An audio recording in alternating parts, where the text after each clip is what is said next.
Custom model railroaders. How you weather a locomotive depends on what you start with. What I've found is that the Athearn black undecorated locomotives are the best for weathering.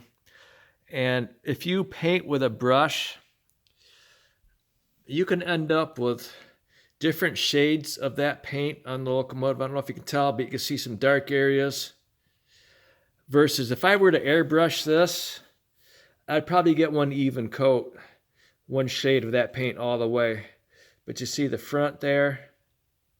I just got done with the coat on the front of the cab. You won't know until that's dry, but what I'm getting at is you can see different shades of the color. I didn't have to do that with any powders. I did it I've given it 2 coats already with a brush, just a cheap Testors brush, a little bit of distilled water, and some Testors polyscale paint.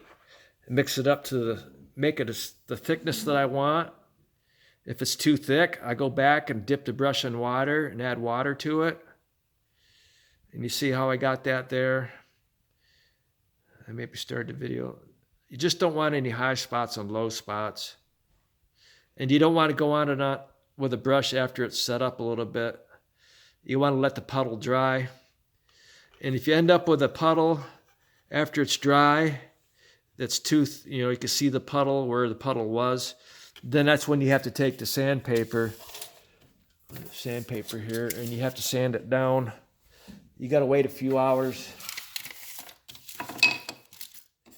Well, anyway, I had some sandpaper up here. No, it's not on the floor.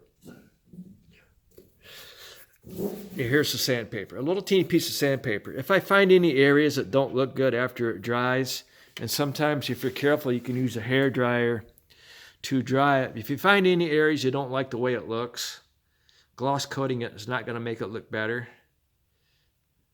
See how that's drying right now? That area right there, I'm not really sure how that's going to look.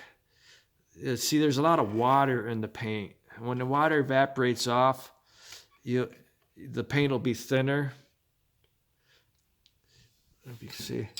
But what I'm getting at is you got dark areas, light areas. Here's the back of it. This is a CN ST70i. Here is the back. And you see it.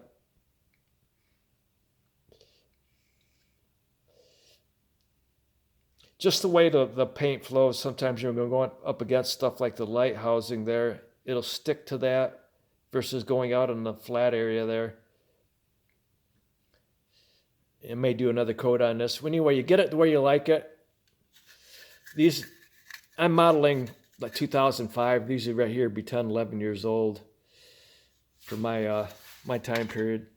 So you can do some really neat things with a brush when you're painting a locomotive. And this door on here, I bought this off of eBay for 20 bucks. It didn't have a door. I cut one out of plastic and it was white. You see the difference? You can't do much with white or light colored like a gray or white as you can the black.